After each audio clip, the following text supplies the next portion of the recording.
Mortgage madness, can't you see? Living free and cheap for me.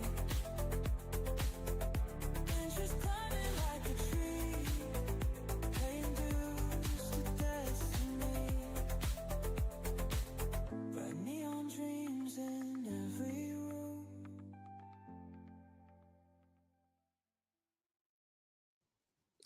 Hello and welcome to Mic'd Up Season 4, where every mortgage has a story. And today we have Rich Weidel on from Princeton Mortgage, who has an amazing story. We are the Mic'd Up Show, the ultimate hub where the hidden stories behind the mortgage industry come to life. I'm Michael Kelleher. Alongside me. Yes, I'm Michael Zhao here in San And in Diego. every episode, we dive deep into the entrepreneurial spirit, the strategic insights, and the breakthrough innovations that build the world's greatest mortgage companies. And Princeton Mortgage is no different. So we're excited to jump in today. So whether you're advancing your career, you're somebody that doesn't go to many of these events, we always talk about how, meaning conferences across the country, the industry is not as big or as large as you think. Rich Weidel, this time last year or 2 years ago, was preparing for the gathering and being on stage. And so whether somebody is on stage or you get to meet them out at the lobby, they are approachable and they're able to give you great advice. And if you're not able to go to the conferences, then you're in the right place. So get ready to unlock the story behind every mortgage. Let's dive in. So Rich, you took the helm of Princeton Mortgage. It was a 39-year-old company at the time, but you were young, very young. In fact, we had a guest on, Eddie Perez, who explains the financial crash really took out a lot of the Gen X leaders. So we're in a weird spot in mortgage where you have a lot of baby boomers, and then you have the millennial age that the baby boomers have been a little bit more apprehensive to hand over some of the thoughts and insights because of that age gap. But there's not that many, and we actually went through it. There's really not that many Gen X leaders. So you are on the cusp of the next leadership, and everybody knocks, the young, well, not really the millennials, but every generation that gets younger, they knock the work ethic. But at the same time, how much smarter because of the access to information. And you come off as one of our most intelligent guests, whether it's your background from Cornell, your background at Goldman on Wall Street, but I think we can credit a lot to your passion for reading books and now able to retain and articulate them. And I know your work ethic is amazing because just your profession and where you've been, you can't run it without having that work ethic. So I don't know. Yeah, I think we want to dive, I guess, into your background a little bit.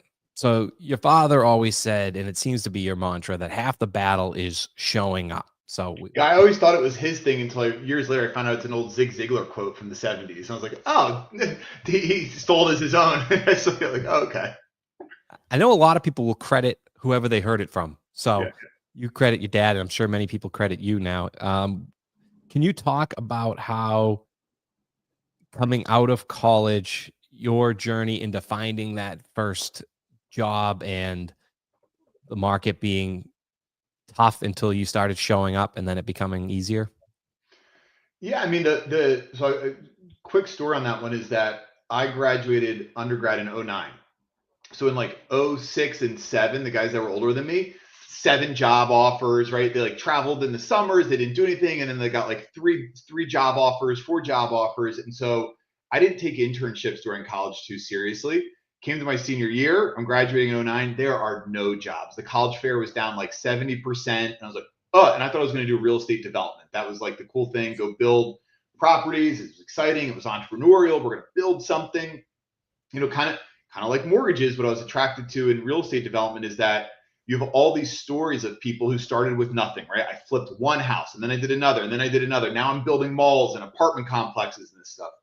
Well, there was no development going on at that point. So I decided to kind of hide, and I went to graduate school. I had an opportunity to get a master's in financial engineering and real estate.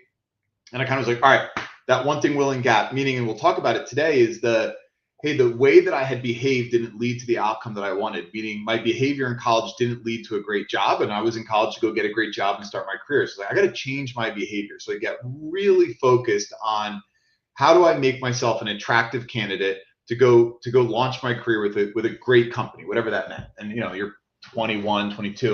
You don't know what that means. And so I started kind of mapping backwards. Here's where I want to go. How do I get there? Okay. And so the first thing was, I remember complaining one day to my friend's dad. He'd been a successful CFO in big real estate companies. Like, nobody gets back to me, and so there's no point in me reaching out because I send these emails and nobody gets back to me. He goes, Rich, you got to remember, if you're reaching out to the CEO of a private equity shop or the head of a group at a bank, he's getting 700 emails a day, and you're some random little thing that he thinks about for a second. He's like, oh, I'll follow up with that later. And then it's gone. It's not personal. And that was like, I was taking it very personally. They don't like me. They don't want me. The same thing, Mike, you probably reached out to me. One of the things I'll say about you as a salesperson, you're tenacious, you're likable, and you look for win-for-alls. So you were just another person 6 years ago, like emailing me and finally like, all right, let me follow up with this guy. It wasn't personal that I didn't respond to. It's just that I get 50 random emails a day. I cannot respond to them all. So that was the first change. Like, it's not personal, and you need to do enough activity to stand out. The second thing is that showing up piece. So met a person who knew a person that was doing a blog. And so this was back in like 2009, and it was called the Lenrock Commercial Real Estate Blog. And I started contributing to it once a week, just putting thoughts out there, econometrics and financial models. I got really into Monte Carlo and stochastic simulation. How can you improve the financial modeling for real estate?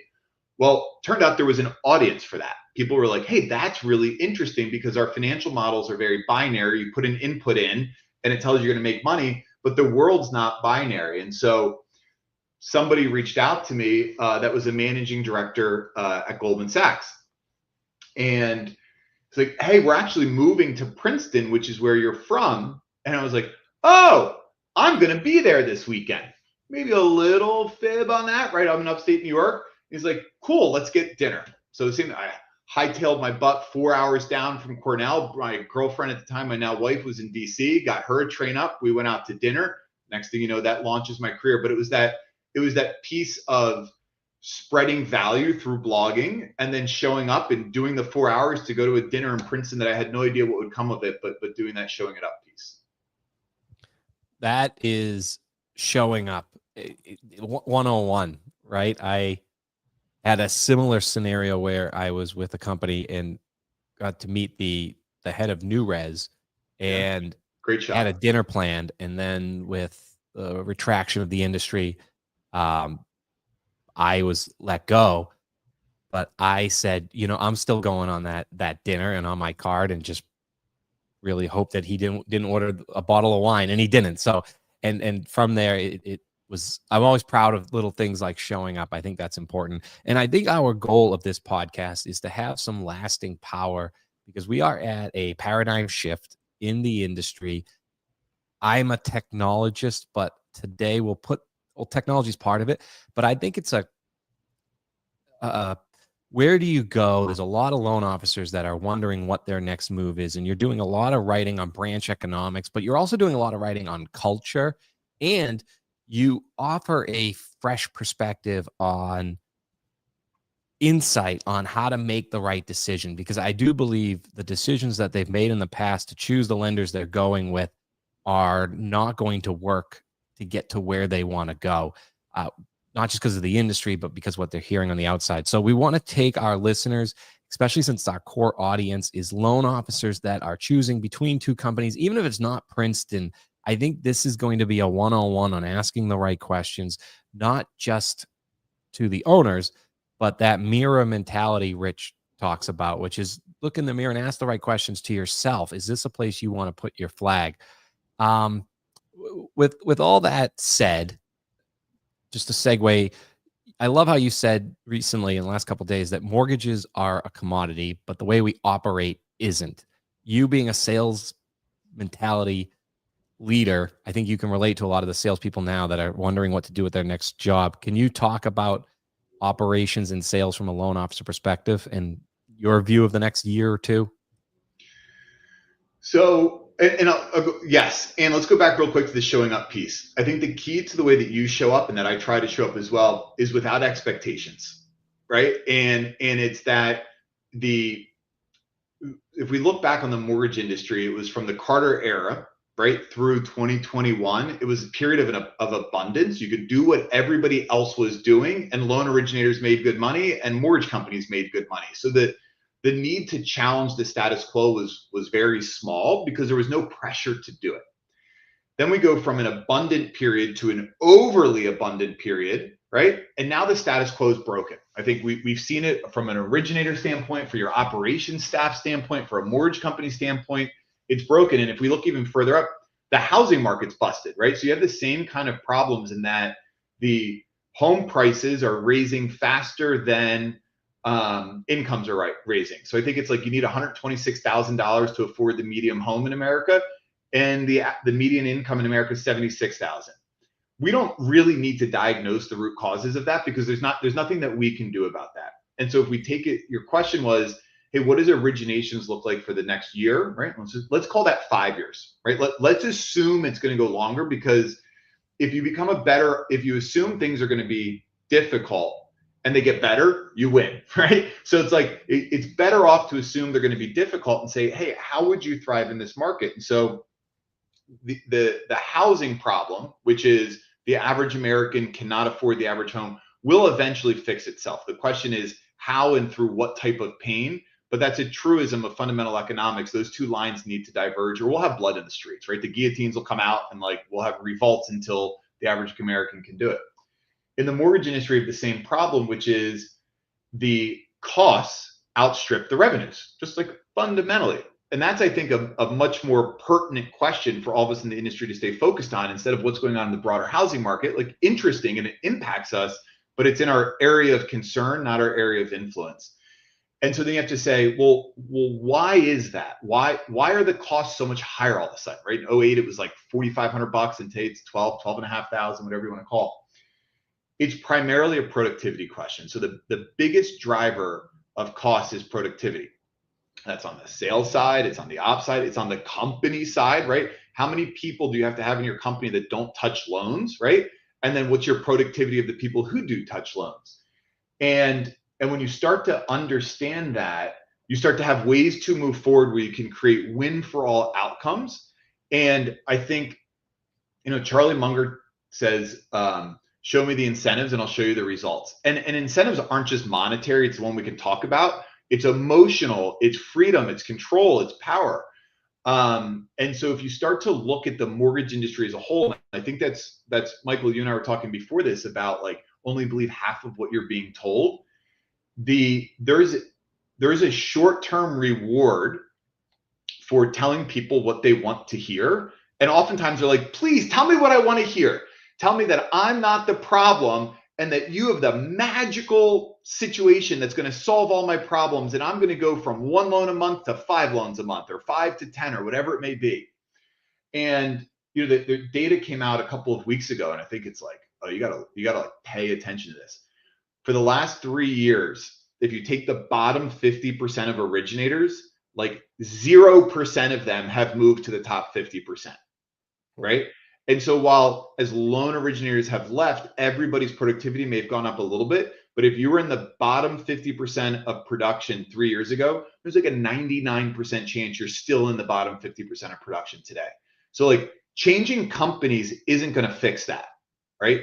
Now, what my audience, the people that I'm interested in talking to, are sort of the good people, the good originators, the good branch managers that are in suboptimal platforms. And I don't think, unless we get a huge market recovery where revenue goes back up and we don't have to worry about these problems anymore, but to the extent that revenue is still limited, good operators, meaning great salespeople, high integrity, they show up, they've got the tenacity, they do the activities.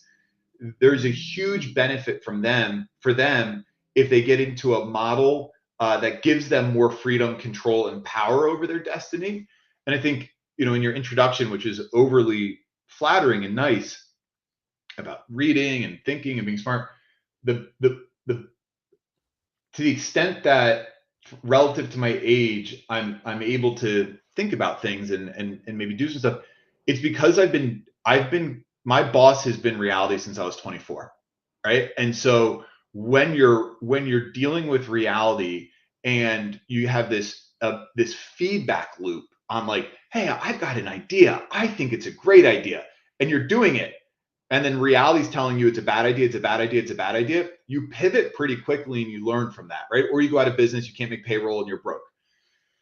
And so I think that there's, we live in a capitalist society, but we tend to operate our companies like command and control, right? And the manager and the executive team, and they're going to make the decisions and they're going to tell people what to do. And you see a lot of managers, both sales and company side, that create dependent relationships. And what I mean by that is, hey, my job as a manager is to kind of protect you from reality, right? And that's a drug, right? Because then you're saying for the person, like, hey, I'm going to protect you from the consequences of your decisions, right? And that decision might just be the way that you're operating, the way that you're marketing, the way you're doing loans or processing, whatever it would be. And I find that to be very crippling for people's ability to make decisions. And so we see this with, when we were really rocking in wholesale and going like crazy, I started to hire some pretty big time executives, right? And I was shocked their inability to make decisions that incorporated the second and third order consequences. And the reason was they'd always just operated in a system that was already built where they had a very small focus that they needed to operate in. So they got really good at things like KPI management and doing this and protecting their team from the people above them. And so what we're doing at Princeton and other companies are doing as well, which is really saying, hey, originator, you're not accountable to me. I'm not going to tell you what to do. You're accountable to the fundamentals of reality. The reality sets compensation. The reality sets competitiveness. It sets the rates. It sets all those types of things. Based on that reality as a feedback loop, how can you make better decisions to achieve the goal that you want to get to?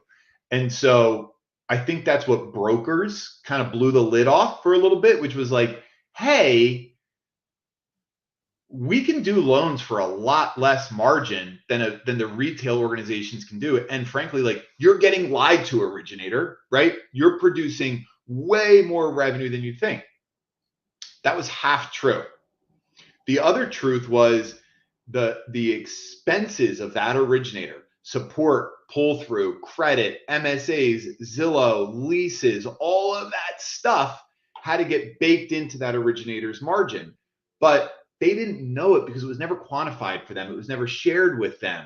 And so what you have is a situation where people think it's unfair, but it's actually not. Like, hey, originator, because of the choices that you're making that you don't even know that you're making, you need to have it. And then you start to talk about the non-producing regionals. And like, that was a shocker to me when I joined the industry and I wanted to go start building and hire some sales managers. They're like, I need to make 800,000. I need to make $1 million. And I do. And you're like, whoa. You're talking about huge cost per funded loan. And I think we're seeing that shake out, right? And there's some great non-producing managers that create a win for all and grow the pie. There's a lot that are more of a cost than not on it. And so I had a call in December with a $60 million originator I've known for a long time, great guy. And he's so pissed off, right? And he's like, I only made 68 basis points in 2024. I'm getting ripped off. And I'm like, yes, you love that call, right? You're like, yes, he's in pain and I think we can solve it. He didn't see any financial information. He didn't know the revenue he was holding on his loans. He didn't know what his expenses were. He had no idea. So we do a business review. And so what I do is we start with, okay, let's price loans right now so I can figure out what is the actual margin. And 70% of the time, the margin's different from what they've been told, right? So like that's, and by the way, sometimes it's too high, sometimes it's too low, but like the lack of transparency, the fact that the mortgage industry hides the revenue is what so much of the problems and distrust comes from, and people get screwed both sides. So we first price loans. So I can be like, cool, here's exactly the gross revenue that you've been bringing in. Once I do 6 or 7 loans, I have a sense of exactly how much margin they're really holding. Then we build an expense model. Okay, let's go through. What's your pull through? What's your credit cost? What's your support cost? Let's do it. And I look at their model versus our model, and sometimes there's differences or there's not. Long story short, we got to the end of the project. 68 basis points was the right compensation for him based on his expenses, his revenue, and was doing. So all I did was help retain him for his current company, right? And so that's where so much drama comes from, where you get a good originator who was at a good company, thought that he was getting screwed, was only because he didn't have access to the information. And typically they weren't being bad in that situation. They just didn't have the muscles to do that. It wasn't the way their organization runs. But sunlight's the best disinfectant. And so what I have found is that when reasonable people have all of the same information, we can typically come to an agreement of how to work forward on it and work together for each other's benefits. It's when I have the information that you don't have, and then I'm saying, Mike, trust me, if you knew what I knew, and this is what's going on, and I start feeding you bullshit to manipulate you, right? Because if I have the information you don't, it's so easy for me to manipulate you. That's when you get all the petty tyrants all over the place and the misalignment and stuff. And so really what we're doing is saying, hey, if you're willing to be reasonable, we're willing to be reasonable. I don't want to win at your expense, but I'm also not going to let you win at my expense. Let's be in a partnership and move forward together. It's interesting you say that. If reality is your boss and sunlight is the best disinfectant, then bringing that actually, if someone's saying, show me the light, you've shown them the light, and hey, we've already disinfected the truth here. And I think that as a leader, you want to be able to say, look, I've already shown this to you now. And I think that there's a little bit more to disinfect here. And because I've only been with you maybe in a recruiting call, that is what I mean, maybe 2 weeks, 3 weeks, maybe a month, maybe 2 months. I have no idea how long that actually took. However, if you're going through that process, it's not just making sure that person, I get to see it now. I want to stay with that company. But there's truth in that light. There's disinfectant. But most importantly, there actually is growth with that light too. And I think that originators, P&L owners, branch managers, regionals, there's potentially a lack of seeing the truth behind it. I like the story that you told last year when you first started trading commercial mortgage-backed securities. You're talking to all the traders out there, and they're like, hey, wait a second. They've been doing this for X amount of years, but they actually don't even understand interest rates, right? And I think that you can show someone the truth. Rich, I'd like to be able to ask you the question with that. How do you show someone, hey, you know what? I want to show you that maybe you know how to originate loans and you know your business, but there's a few truths that you don't know that you don't know. And I think as a leader, that's something that you're able to show. If you're wheeling on the hammer, that every problem's a nail. You mentioned Charlie Munger, and what can you show to say that, hey, you've been using this hammer, but you need a mallet. Show us how you do that when you explain that as a leader. So that's something that we think a lot about and we're evolving on. And we spent 22 and 23 in what I call them drama circles, right? You're like an originator is complaining to the branch manager is complaining to the company's complaining about the originator. Everybody's just like, it's your fault. And it's very emotional, right? Because you have to go through the 7 stages of grief and all that type of stuff. So, we spent a long time, by the way, let's go get lunch. Let's build a relationship. Let me coach you there. Let me say it in a way that you can hear me, that you can get to the conclusion and make the decision on your own. Because if I tell you to do it, it's a bad idea and it's coming top down and all that stuff, right? And so you focus a lot on your interpersonal skills and how do you build rapport, and it's exhausting, like it's exhausting and it's inefficient and ineffective. And so, we took a real risk where I just got to the point of like, what? You know what I mean? Like we're all pretending that reality's not going on here. And the basic stuff of like, okay, I'm a branch manager. I used to do 15 million a month. So I've got 3 support staff and that's costing me $25,000 a month. And why aren't I making money anymore? It's the company's fault. You're taking advantage of me. Well, it's like, well, you're only doing 5 million a month now, and it's like, well, so you got to downsize. Well, but I made a promise to these people. I've been with them for 10 years and we're in it together. Well, I'd say, well, unfortunately, you made a commitment that you can't afford to keep, that you never should have made in the beginning, right? You aren't in control of interest rates and volume and all these types of things. So you gave them a drug, which was saying, hey, don't quit on me when things are really hard, because I'll protect you and I'll take care of you. So back to that dependency thing. So you have a lot of people sort of like making commitments that they can't fulfill, right? So your question was, so how do you get them through an example like that, where a branch manager is like, I don't know what to do. I promised these people and now I can't fulfill that commitment. And then what do they do? They go to recruiting interviews and they just have some company tell them, oh, no problem. You can keep them. Come on over. Here's your check. Once I've got you here, I'm going to whittle it down, make the changes and do it. We're going to have a really dysfunctional marriage. So what we did is really build an accounting first model, right? And so if you're thinking about, hey, most companies, I'd say over 90%, only get their accounting down to the branch level at best, oftentimes the regional level, and they prepare their financial statements for GAAP accounting, right? Which is accrual accounting that means nothing for an origination business, right? So we take our accounting down to the loan originator level. That was the first thing. And so suddenly a branch manager gets to see, whoa, within my branch, I have wildly different expenses and profitability. And sometimes it was a top producer was way over margined. Sometimes it was, crap, you're losing money on that guy that's doing 6 loans a month because you didn't understand the cost and the revenue and what's going on in that. And then what we did is we said, okay, so we're going to have it. And then we're going to give that access to the loan originator. You want to talk about scaring branch managers that have been living in a non-transparent environment where they're the keeper of the information and they get to hide behind it. By the way, not with malintent, right? But just, hey, it's my P&L, and so I'm the one that's going to make the decisions. Well, we give it to the loan officer so they can see their numbers.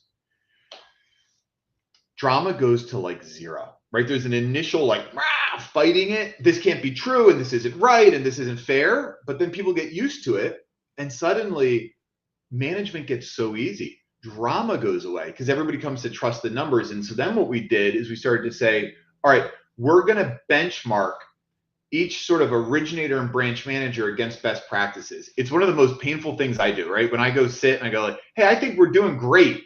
And then I go through a benchmarking exercise and I'm like, oh my gosh, like I thought we were doing so well. Look at these things that were way underperforming. It slipped on us on dwell time last year. We were focused on other things, and our dwell time gapped out to be about 7 days worse than the industry. Well, most warehouse spreads are negative now, meaning what you're paying on your warehouse line to what you're collecting from the borrowers. And so every day the loan sits there, costs you like $50 to $100 a day on the loan. So you add it up, you're like, oh my gosh, I just blew through hundreds of thousands of dollars because this thing I wasn't paying attention to. Good people just slipped, right? That's because of benchmarking. And then once you know that somebody else is doing it and it's possible, 90 days later, we fix that problem up completely and it's all good. So the same thing for a loan originator. And what we've done is to simplify it for everybody is to say, hey, you've got 2 things you got to pay attention to. What's your compensation per loan and what's your non-commission sales expense per loan? So everything else, right? So take total expenses, excluding commission, and divide it by the loans you did over the 90 days. It's wild. That number ranges from $1,300 a loan all the way up to like $4,000 a loan. So you think about on a $300,000, $350,000 loan, you're talking about like 70 to 100 basis points in what I'm going to call these invisible expenses that nobody's paying attention to. And so I can fight with you all day, Mike, saying, you know, this is inefficient. You're spending too much on that. You shouldn't do this. You shouldn't do that. But then it's just our opinions. When I can show you, hey, Mike, here's the number. Your non-commission expense is $3,000 a loan. Here's the average at our company. Here's the top 10 performers, right? Now you get motivated. And if I say to you, hey, by the way, if you go from $3,000 a loan, here's some suggestions on how you can change that to get that down to $2,000 a loan. Your pricing can improve by a quarter on every single loan and earn the same comp and do all that. Well, hey, by the way, if you come down a quarter on a loan, then we start looking at if anybody could, my biggest point of advice for people if your market, and I just go to Zillow, right, and search how many homes are for sale in my market, 1,000, then put a filter and say how many homes for sale over 400,000 or 500,000. It's usually 40, 50, 60% of the properties. Well, when I see a loan originator that's got an average loan size of 275 or 300 or 325 in a market where I know that there is a bunch of $400,000, $500,000, $600,000, $700,000 loans, 80% of the time the problem is they're in a fixed margin model and they're over margined on big loans, right? So on a $300,000 loan, 300 basis points, which, you know, it's called 100 to the LO, 100 in branch expenses and 100 in company expenses, that's $9,000. Cool. $300,000 on a $600,000 loan is, sorry, 300 basis points on a $600,000 loan is $18,000. So you have to go like, wait a second. If I can do a $300,000 loan with $9,000 of margin, why do we need $18,000 on this loan? And that's where, like I said, that there's awakening. And I'm like, loan originators, you should be doing price comparisons and understand. And the question is, usually when you talk to them, like, well, here's the problem. The LO is making 100 or 125 basis points with a $10,000, $8,000 cap. The branch manager has a fixed margin of another 100 basis points, and the company has a fixed margin of another 100 basis points.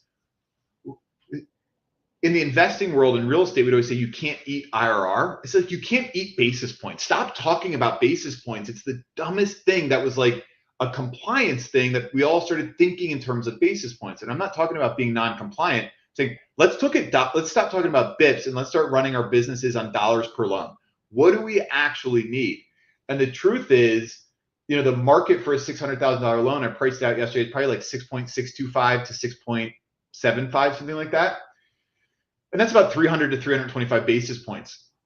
I can do that loan all day long for 180 to 200 basis points and have the LO make 100 bips on it and have the company cover its costs and earn a profit and have the branch manager cover its costs and make a profit because there's really only $1,500 of sales costs. And so you start to look at, wait a second, we're all operating in a broken system that's leading to suboptimal outcomes. How do we start to address those outcomes and have it be a partnership between the loan originator, the company, and the branch manager, all staring at the same information, saying, hey, how can we do this in a way that benefits all of us, including the borrower? So that's the other thing that drives me a little bit nuts is the come to our company and you can make an extra 100 basis points and you can do this. Cool. You want to have adverse selection, small loans, non-QM, bond loans, take advantage of people? Go for it. I think a much better strategy and the long-term strategy is have absolutely fair compensation per loan, but don't obsess on making more per loan. Focus on making your comp running as efficiently as possible, being at or slightly below when you need to be on the pricing piece of it. Go do one more loan a month, right? One more loan a month is a $50,000 a year raise, but that's a hard concept because making an extra 25 basis points is guaranteed versus, but if I do these things, will I actually get more loans? Will I not? What's going on with it? And that's a conversation that we haven't mastered yet. But I think it's kind of like there is an awakening going on.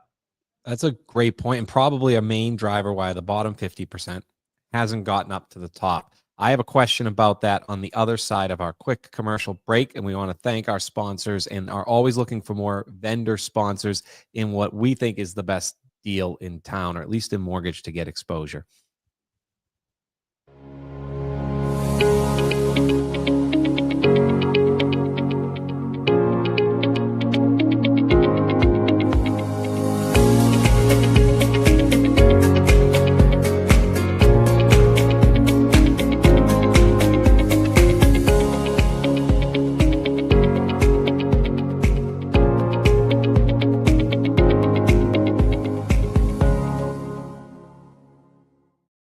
It's time to use AI to revolutionize the way you do marketing in 2025. With ADM Intelligence, we have access to 5,000 consumer data points and proprietary AI technology that helps you understand who is in your database. What's the likelihood of people to do a real estate transaction, and also who they are. So for example, someone who's 50% likely to transact the next 6 months, who's a first-time home buyer, should receive very different content than someone who is, let's say, not as likely to transact that already owns a home. And of course, our content team will provide you with all of that turnkey out of the box to market to everyone in your database. So To learn more, come find us at ICE. If you're there, we're booth number 327, or go to our website, thinkadium.com. Love to walk you through a custom demo of how AI can supercharge your marketing this year. Actually, Adium is going to love this question. And thank you, Mortgage Connect, for title and everything else you do. Purchase business is big, so title is important. So my question was going to be, you talk about how originators really live in this echo chamber or information vacuum where they're focused on who's the top originator, and it's always by volume. It's never by units, and it's zoomed out, and they never double click, zoom in, double click, zoom in, which your previous answer was the beginning of it. Do you think, and then you can maybe tie in the book Bessie, you saw from University of Rochester, where it's like what motivates on what we do, but it's more you set the the conditions of which we motivate ourselves. So it's more about them.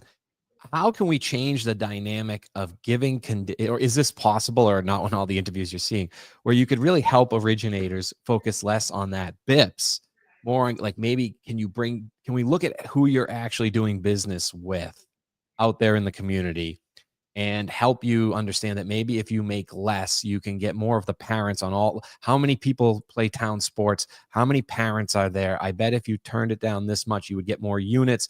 And one day you want to be a branch manager. If you've seen your recent posts, unit economics makes sense. Obviously, cost per loan makes sense. Can you just talk about getting out of that vacuum, and is there any hope there, or is it more just letting them focus on the branch economics first and figuring it out on their own?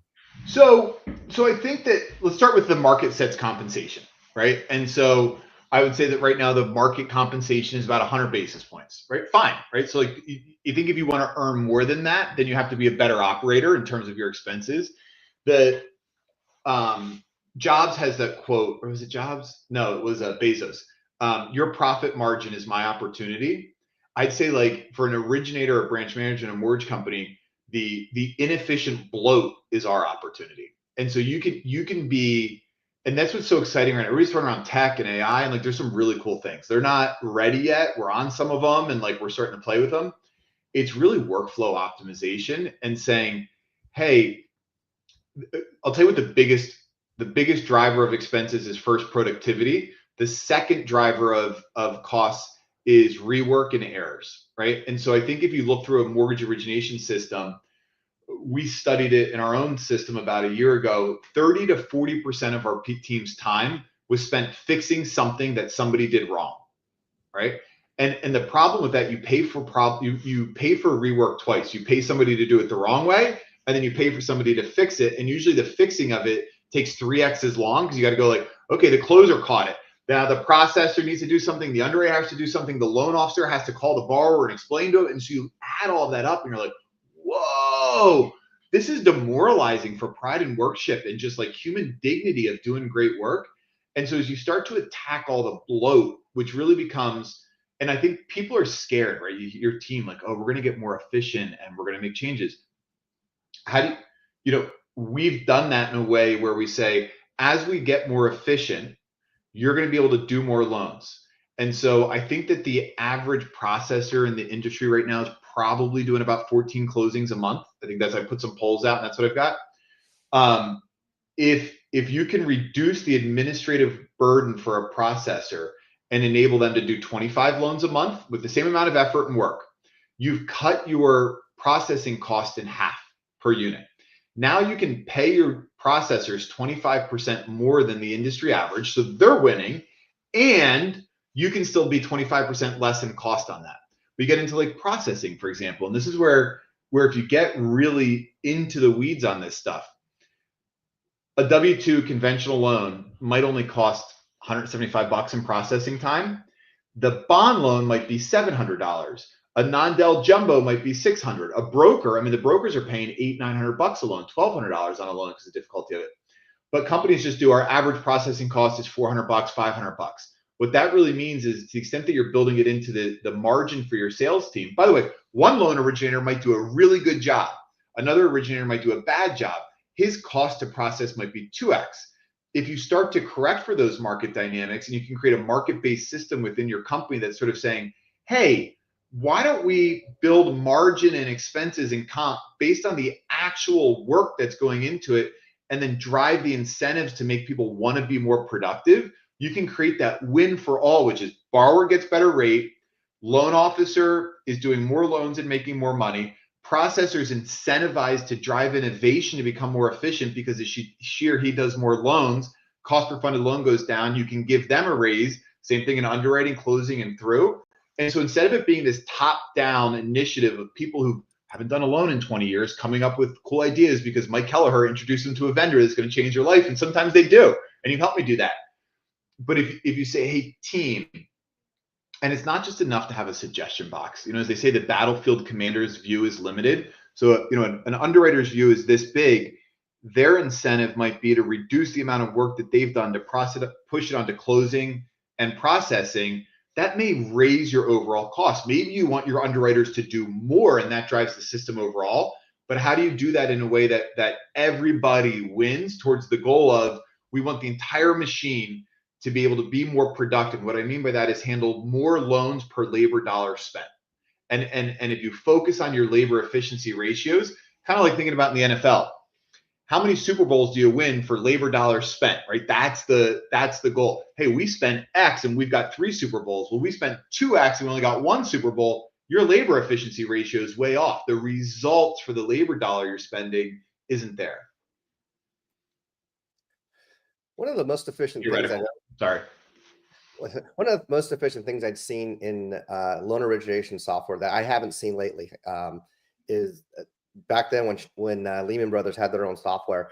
It had not only did it have the LOS, it also had how many touches did each person have, whether it was a processor, doctor, originator, assistant, and then on top of that, with that efficiency, back then we didn't call it AI, but I would call it AI now. It also said, based upon that amount of touches, it also said how many days they could reduce the amount of days in process. So like at one point in time, it was like, oh, we're 72 days we're 72 hours in underwriting, but based upon touches, we can reduce the hours by 4.5 hours if X amount gets touched less. And I think that that's something we would like to be able to see. I would like to be able to see in origination software. I'm not in the retail origination space, but how do you speak to that when speaking to the retail operators that are out there to create efficiency in either in technology or reducing the amount of touches? Because I think that's something that we would all that's like the secret sauce, reducing the touches to reduce the cost. And that actually makes the California loan actually better, because you have fixed costs, which means that every loan that's bigger, you're actually making more per originated funding, which is why companies are staying away from California, me being in California, but yet becomes more profitable if you can reduce the amount of touches. Yeah, set up an incentive structure that leads to the results that you want. That's it, right? So like your system is designed to give you the outcomes that you're getting right now, right? And so you say, hey, how do you, and by the way, it's not that hard. So like we're on Encompass, and one day we hope to get off. I haven't seen another third-party solution yet that we're willing to like, that's the thing, but we hope it's coming. So we're able to track exactly down to the minute how much time. I don't care as much about touches. I want to know about how much time people are spending in loans. And then you're like an accountant. So you take, hey, this loan had 9 hours. You break it up by who was in the loans. You put that to your payroll data because you know what your cost per hour spent is, and then you bill your loans exactly for how much labor effort went into that. Now you get a true cost per funded loan. And then you start to do a regression, and you can take an analysis and start to say, okay, wow, these loans only cost $600 to fulfill. These loans cost $400 to fulfill. Maybe there's some pricing opportunities, but the problem with that is you have to make sure you're paying attention to your fair lending, right? Because now what you're saying is, hey, we're pricing to average, but no loan is ever average, right? And so you've got this type of a situation going on. So then you start to say, okay, how do you start to make changes to reward the behaviors that you want in terms of, hey, the biggest driver of costs in mortgage originations is the quality that goes into the system, right? Did the loan originator structure the file, get you the correct initial docs? Hey, can technology help with that? What do you do with it? And like, I think in building and scaling a business in any type of operations platform, first you have to understand the bottleneck always moves. So you fix a problem today, there's another problem tomorrow. So it's never ending. And you have to pay attention to the second and third order consequences that come from those decisions and try to align it such that everybody wins, that we're only going to do things that creates a benefit for everybody involved. And then you don't have the fear of change management. The team's on board with it. And particularly with loan originators, if you're truly running transparently, you're able to say, if you behave better in the way that you're operating your business, the benefits are going to flow to you and or your borrowers, right? To you through more compensation, or to your borrower through better rates. That's the aligned incentives that really gets there with it. And then trust makes it all work, right? So if you have high trust, then you have no drama. Yeah, when I think of Princeton, I think of trust. You've been saying it since about 2021. It's been a lot of your North Star of where extra costs lie, right? In the lack of trust. Mike, I mean, I could talk to Rich all day. And then we would go down this bottleneck of, or maybe not, we go down this tangent of the mindset in mortgage, where it needs to be and how it all wraps back to numbers. And if you understand the numbers, you can ask better questions. I guess my question for you, Rich, would be, before Mike asks his wrap-up question, I noticed they can get more out of you if a loan officer is just willing to bring to you some KPIs on how they do business today, and maybe you can articulate it in a different way than some of the old school people they've gone to in the past, whether it's your background before mortgage or even now, or just growing up around real estate. What KPIs should some salespeople are just not good at tracking, not good at using CRMs? What could they work on today if they're signing bonus strangleholds coming up in 6 months, to have those 6 loans to show you? You mentioned some stats. How can they pull that out so it's not obvious, on month 5 when they're exporting it from their system?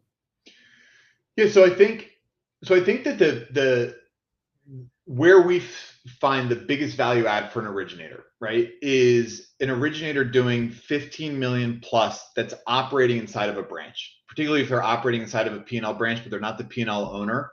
Typically, their pricing can be dramatically improved, or their compensation can be dramatically improved. So sort of like the top producers inside of a branch usually are being harmed by subsidizing the less efficient originators in that branch. So like, that's our core customer, is like, hey, you're doing 15, 20, 30 million bucks.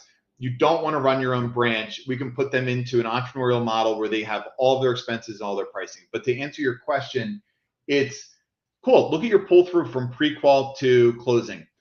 We find in this market, the guys that are doing 40 million at Princeton all have around a 30 to 35% pre-qual to funded pull through over a 6-month period.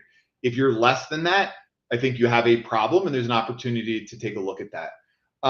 Your support cost per loan, right? So I think if your LOA and processing and that type of stuff is over 350, 400, 450, like, be aware of that. We run into people that are spending $1,300, $1,500 in support costs.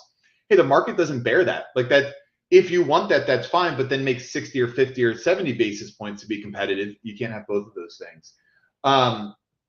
And then you look at your product mix. And I think that this is something that we want to do all loans, of course. And you have to do all loans to make sure that you're being fair and serving our consumers and what we've got the requirements to do.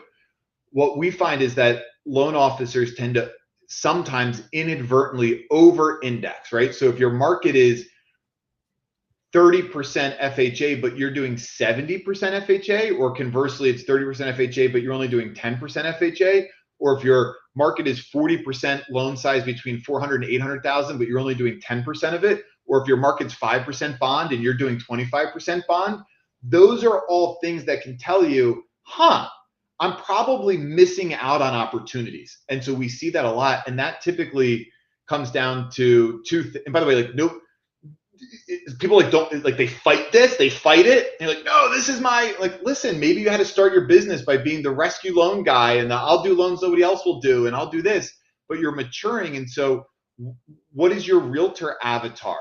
Which realtors are you attracting? Are you attracting realtors that are doing business, and what loan types are they doing?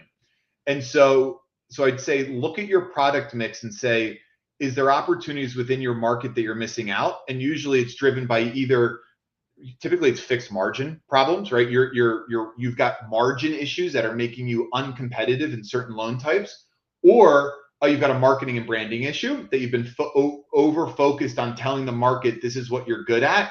And so suddenly you're not getting those types of loans because you've branded yourself at this. And so it doesn't take long. I mean, I can, within 15 minutes, we're able, by the way, I don't even really need any information from them because the numbers are the numbers, right? Like they're pretty much the same. I can tell somebody exactly what their gross margin per loan is that they're holding. And I can tell somebody exactly what their non-commissioned expenses would be in our model, right? And usually then, but the problem is they have no idea what there is. But I'm like, well, but let's look at how much revenue you have to hold. Let's just say you're holding 14,000 on average, and here you'd only have to hold $10,000 on average because we're going to operate more efficiently together. You're not giving up customer service. You're not giving up comp. We're going to be much more efficient in the way that we set up our partnership than the current arrangement and model that you're in. And so what I think you're seeing in the mortgage industry, to your very first question of what does the next year look like, it's a battle of models. And so we went through the brokers, then we went through signing bonus era, and now I think we're in model area. And I think it's an exciting time to be at companies like Princeton, which are, I'll call it the nimble, more lean, up and coming companies. So we don't have a capital advantage, right? So if other companies are writing $1 million signing bonuses, we don't want to play that game.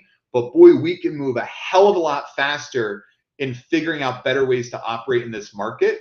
And what we see is that when you give an originator that's doing 15 million, total control and total benefits and unbenefits, the badness that comes from their decision making, within 6 months, they won't even tell you it happened, but suddenly they're making different decisions and they're doing 15 million and then they go to the 20 to 25 million, right? But then they have to change a little bit because then you start to get to the issues on, I've run out of capacity to do more pre-quals and go meet more realtors. So you have to start talking about delegating and running systems and shit.